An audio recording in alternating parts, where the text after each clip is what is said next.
La ola de maltrato que soportan muchos cubanos en trance migratorio obedece a la lógica de las relaciones internacionales y de las mafias que controlan el tráfico humano, estratificada en varios segmentos que incluye autoridades y funcionarios.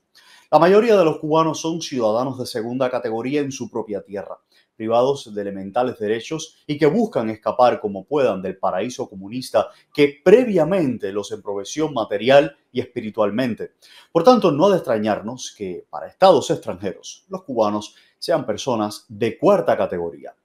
Nuestros emigrantes son carne fresca y jugosa para los contrabandistas humanos, incluidos coyotes cubanos y otros que se aprovechan de la precariedad ajena para lucrarse temporalmente, ofreciéndoles trabajos de mera subsistencia a cambio de cama y comida, como ocurre en Guyana, y haciendo bueno el dicho de que no hay peor cuña que la del mismo palo. Contrario al criterio general, las relaciones internacionales no se basan en principios éticos, sino en intereses de Estado que limitan el rango de acción de gobiernos de diferente color político, sujetos a las reglas de juego y a su obligación de defender lo más conveniente para su país. Si alguien duda, que revise los acuerdos de la administración Biden con Nicolás Maduro por la crisis petrolera que genera la invasión rusa a Ucrania, otro ejemplo de las normas que rigen la geopolítica mundial. Cuando un funcionario extranjero o empleado cubano de un consulado extranjero en La Habana maltrata a un solicitante de visa, lo hacen respaldados por el marco general de la política migratoria del gobierno al que sirven, incluidos aquellos con fluidas relaciones políticas con la dictadura más antigua de Occidente, como es el caso de México, que realmente actúa como alguacil migratorio de Estados Unidos a cambio de un jugoso salario anual, acuerdo que también incluye a Guatemala y al que próximamente se incorporarán el resto de naciones centroamericanas. Con España ocurre otro tanto. Conseguir un turno para cualquier trámite, no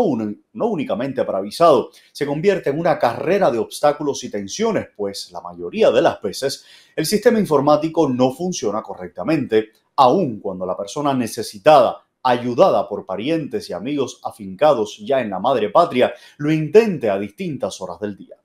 La casta verde oliva y en Guayaberada ha pretendido resolver la crisis del 11J con cárcel y emigración, exportando parte de su responsabilidad y problemas a estados ajenos, como ya hizo Venezuela cuando Hugo Chávez hundió a una de las naciones con mayor riqueza de América Latina. Por tanto, esos países se sienten libres para actuar contra los cubanos en sus embajadas y territorios.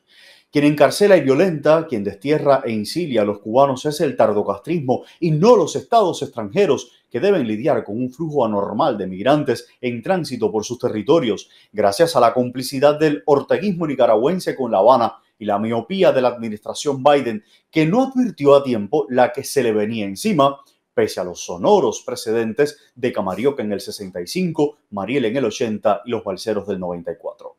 Con el presidente Donald Trump, La Habana y Managua no se atrevieron a montar la ruta de los volcanes, pese a que el gobierno cubano sufrió las mayores sanciones políticas y económicas de su historia, calificadas de devastadoras por el Ministerio de Relaciones Exteriores, que tuvo el descaro de calificar de positivo, pero limitado, el aflojo de Biden.